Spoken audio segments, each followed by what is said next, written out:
je vous avais déjà fait cette tenue en novembre, donc désolée, je refais la même tenue. Hello, c'est Estelle. Aujourd'hui je vous retrouve dans une vidéo que je voulais absolument faire en janvier. Il s'agit de comment commencer l'écriture. Je veux écrire mais je ne sais pas comment. Eh bien je vais vous donner tous mes conseils pour démarrer l'écriture. Il y a beaucoup de gens qui mettent ça dans leur résolution de 2021, écrire un livre.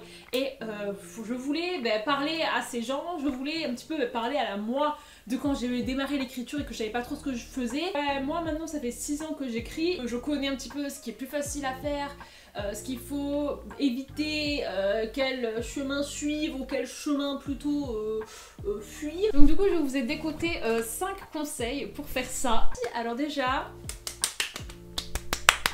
bravo et merci à vous, remerciez-vous. C'est la meilleure décision que vous aurez pu prendre de commencer l'écriture, d'essayer d'écrire un livre en 2021. C'est tellement positif de plein de façons que j'espère que vous regretterez pas et j'espère surtout que ça va très bien se passer et que vous allez réussir. Si jamais l'écriture vous avez déjà un petit peu pratiqué, que vous alternez un petit peu entre un projet et un autre, je pense pas que cette vidéo elle sera pour vous parce que vraiment je vais partir de la base et si jamais vous écrivez déjà depuis 3-4 ans mais c'est juste que vous vous cantonnez pas à une seule histoire, vous savez faire, voilà, je vais rien vous apprendre de nouveau. Le premier conseil que je peux vous donner, c'est de voir ce projet comme une expérience. Beaucoup de gens se disent, vas-y, objectif, avoir écrit un livre, avoir écrit tant de mots, d'ici un mois, d'ici la fin de l'année, d'ici les grandes vacances, et du coup, vous vous mettez vraiment des objectifs, sauf que des fois ça marche pas, des fois vous arrivez pas, des fois la vie en décide autrement, vous culpabilisez, vous vous en voulez, vous vous dites non mais putain, pourquoi j'aurais pu y arriver, j'ai eu la flemme, c'est nul, franchement t'es une grosse merde, t'arrives à rien faire. C'est possible que ça ne marche pas. C'est possible que vous avez toujours rêvé d'écrire un livre mais qu'en fait en fin de compte c'est pas pour vous l'écriture et ça ça marche pour tout dans la vie hein. Ça ne correspond pas tout simplement. En considérant plutôt l'écriture comme une expérience, la possibilité que ça ne marche pas existe. Ça peut marcher, ça peut ne pas marcher, mais si ça marche pas, ça veut pas dire que vous êtes incompétent, ça veut pas dire que vous n'avez aucune capacité, ça veut pas dire que vous avez eu la flemme, ça veut pas dire que vous êtes nul, non, ça veut peut-être dire que c'était pas pour vous, ça veut peut-être dire que vous avez pas la bonne idée, tout simplement, et que du coup il faut juste peut-être changer d'idée. Ça veut aussi dire que vous êtes peut-être pas dans les bonnes conditions, enfin peut-être que vous n'avez pas forcément le temps, vous avez d'autres choses plus urgentes dans votre vie à gérer, ou il faut pas vous taper dessus si jamais ça marche pas, parce que c'est possible que ça marche pas. Et le deuxième point très important de mon histoire d'expérience, c'est que comme ça vous ne vous mettez pas d'attente. Quand on démarre une activité, quand c'est nouveau pour nous, quand on expérimente, quand on découvre, il vaut mieux pas se mettre des attentes dès le départ parce qu'on risque d'être déçu ou on risque d'être démotivé. Sachez que le livre que vous allez utiliser là, l'idée que vous allez décider d'écrire, ce sera pas votre meilleur livre et ce sera peut-être un livre génial, franchement bravo parce que c'est tout à fait possible hein. Mais pour la plupart d'entre nous, le premier livre qu'on écrit c'est de la merde et on le regarde plusieurs années après. On ne veut même plus le regarder quoi. Donc ne vous attendez pas à devenir vos auteurs préférés avec votre premier livre. Ça non, malheureusement je suis désolée mais ça n'arrivera pas. Même si vous avez un talent extraordinaire, il va falloir un petit peu d'entraînement parce que oui, l'écriture quand même c'est une passion, un talent, mais il y a beaucoup de travail derrière, il y a énormément de boulot, on va en parler après. Ne vous prenez pas pour je ne sais pas qui, mettez la barre très très bas parce que le résultat n'ira pas très loin. Oui, si vous trouvez que c'est de la merde, considérez que c'est normal. C'est ça qui fait la beauté de l'écriture. C'est que quand on démarre, c'est toujours de la merde. Que ce soit notre premier livre ou même notre 15e, 16e livre, le premier jet sera toujours... Il faut retravailler. L'écriture, c'est quelque chose qui se travaille. Hein, et du premier coup, c'est rare qu'on ait un résultat superbe. Attendez-vous à un truc assez médiocre. Mais vous savez quoi? C'est pas ça qui est important. Ce qui est important, c'est que vous entraînez vos mains, vous trouvez cette nouvelle connexion dans votre cerveau, cette nouvelle habitude, vous faites découvrir à votre corps ce que ça a fait que d'écrire. Et c'est ça le plus important. Vous allez progresser, vous allez continuer, et puis ça finira par avoir de la gueule ce que vous faites. Mon deuxième conseil, c'est tout simplement d'avoir une idée, parce que j'en connais beaucoup des gens qui disent je vais écrire un livre mais ils savent pas quoi écrire et c'est un peu quoi. Tant que vous n'avez pas d'idée, vous pourrez pas écrire et c'est pas en regardant votre manuscrit blanc comme ça que l'idée elle va venir. souvent l'idée, faut un petit peu aller la chercher ou alors faut un petit peu creuser en soi pour la trouver. Alors moi je sais que j'aime bien quand mes livres ils ont des messages, j'aime bien quand mes livres ils défendent quelque chose, j'aime bien quand je peux m'exprimer un petit peu personnellement à travers mes livres. Je me demande qu'est-ce que j'ai envie de raconter, qu'est-ce qui à l'intérieur de moi a besoin de sortir. Qu'est-ce que j'ai envie de dire? Qu'est-ce que j'ai envie de montrer au monde? Posez-vous ces questions-là et je peux vous dire que ça peut énormément vous aider. Regardez aussi s'il n'y a pas des choses que vous adorez. Je sais pas moi, est-ce que vous adorez la fantasy? Est-ce que vous adorez plutôt la romance? Ce que vous aimez lire d'ailleurs? Inspirez-vous de ça. N'essayez pas d'écrire quelque chose qui vous attire pas. Le but c'est que votre idée, vous soyez vraiment amoureuse d'elle. Si jamais vous essayez de faire une intrigue juste parce que vous pensez que ça va marcher, que c'est parfait pour le commerce, moyen, parce que je peux vous dire que entre aujourd'hui là et le jour où votre livre verra peut-être une maison d'édition, comptez 4-5 ans. Et je pense que ce qui sera la mode dans 4-5 ans, c'est pas ce qui est à la mode aujourd'hui. Donc oubliez ça, pensez surtout à ce que vous aimez et ce que vous avez envie d'écrire. Mais attention, quelles sont les idées à un petit peu éviter? Premièrement, moi je conseille toujours de faire simple. Vous débutez dans l'écriture, vous devez faire découvrir à vos doigts, à votre cerveau ces nouvelles pratiques. Alors on va commencer simple et faire progressif. Parce que si vous commencez avec un truc énorme, soit ça va marcher parce que vous aimez bien le challenge, parce que vous êtes vraiment amoureux de cette idée, donc ok, tentez-le, franchement tentez-le et vous verrez bien. Mais soit vous voulez quand même mettre un maximum de chance de votre côté, où vous savez que vous avez besoin d'y aller petit à petit. Évitez les sagas à 8 tomes, à 6 tomes, évitez les trilogies, un livre où il y a un seul tome, comme ça vous voyez la fin quand vous aurez fini votre premier jet, vous aurez mine de rien fini votre livre quoi. Et faites simple au niveau de l'intrigue. Moi je conseille pas de partir sur un truc où il y a 15 points de vue, 4 générations dans 5 pays différents, 5 personnages principaux, ça me paraît bien. Essayez de pas partir sur 25 ans de vie parce que là, le livre va être énorme. Essayez de voir si vous pouvez pas trouver une histoire qui dure sur 2-3 mois, ça peut être pas mal ça. Ah oui, et je vous dis tout de suite, ce livre-là, c'est un livre expérimental, c'est un livre test, c'est un essayage, vous voyez.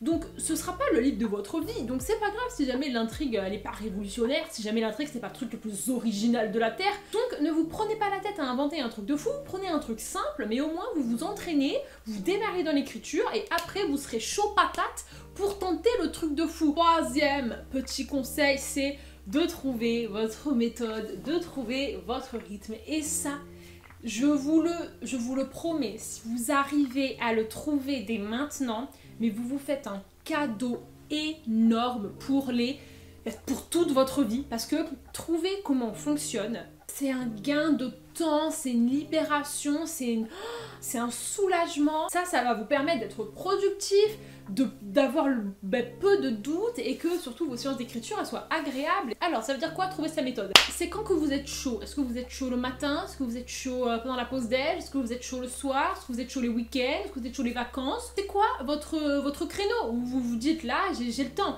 Voilà, dites-vous bien que vous avez des cours, vous avez peut-être un travail, vous avez peut-être des enfants. Faut pas totalement se dire j'ai pas le temps dans ma vie donc c'est mort. Il faut quand même vous dire non, je prends le temps, mais ce temps ne le prenez pas n'importe où. Enfin, essayez de mettre un maximum de chance de votre côté et aussi de garder un contact social. Ne vous dites pas c'est bon, je me mets en hibernation, je fais que écrire pendant 3 mois, je vois personne d'autre. Trouvez un truc durable. Donc moi par exemple, c'est avant de me coucher, je regarde pas de série. Je suis pas sur mon téléphone, enfin un petit peu, mais voilà quoi, et j'écris. Deuxièmement, voyez votre rythme. Vous avez peut-être pas une énergie débordante pendant 3 heures, peut-être que vous fonctionnez bien dans des petites séances de 1 demi-heure où vous êtes à fond, ou alors que ça vous va de faire 1 heure, 1 heure et demie, peut-être lentement, mais vous prenez votre temps. Voyez ce qui vous va, et là franchement, c'est de l'expérimentation. Testez. Peut-être tester une fois le matin avant d'aller partir au boulot, testez le soir avant de vous coucher, testez 1 heure, testez 1 demi-heure, testez 2 heures avec des pauses. Il ne faut pas essayer de vous calquer sur la routine d'écriture de quelqu'un d'autre, sur les techniques de quelqu'un d'autre, sur ce que les autres peuvent vous dire de faire ou ce que les autres font parce que ça ne peut pas fonctionner. L'écriture, c'est un truc qui se personnalise. Personne n'écrit de la même façon et aucune routine d'écriture ne va correspondre à plusieurs personnes. Donc oui, vous pouvez très bien vous inspirer. Tiens, cette personne elle fait ça a l'air de bien marcher, puis cette personne aussi qui fait autre chose, je vais tester les deux, je vais peut-être mélanger pour vous faire un mix, parce que moi c'est ça qui me plaît. Je vais vous dire un petit peu pour vous aider quels sont les deux types d'écrivains qu'on retrouve, même si je trouve que c'est un petit peu binaire, il y a quand même beaucoup plus de diversité que ça dans l'écriture, mais ça fait quand même, je trouve, une bonne base pour vous orienter. On dit qu'il y a deux catégories d'écrivains. On dit qu'il y a les jardiniers et les architectes. Pas moi qui ai inventé les noms, j'aurais pas mis ça. Les jardiniers, c'est ceux qui font un petit peu au jour le jour. C'est-à-dire que le matin, ils se lèvent, ils se disent tiens, est-ce que j'ai envie d'écrire aujourd'hui? Ouais, qu'est-ce que j'ai envie d'écrire? Ce sont des gens qui n'ont pas de plan, qui ne savent pas vraiment en détail leur histoire. Peut-être qu'ils avancent un petit peu au jour le jour et qui se posent dans leur manuscrit à des heures très différentes de la journée à chaque fois. C'est assez irrégulier, mais ça leur va parce que eux, ils sont tranquilles, ils veulent pas se prendre la tête avec l'écriture, ils le font quand ça leur dit et ça leur va très bien. Après, à l'autre extrême, il y a les architectes, c'est ceux qui planifient. Donc c'est ceux qui vont prendre un emploi du temps et qui vont dire tiens, ce week-end, je suis dispo l'après-midi, mardi, je suis dispo le matin, et ben je vais me caler une séance d'écriture. Ensuite, je vais écrire le titre de mon livre dans un carnet et je vais écrire une liste de scènes.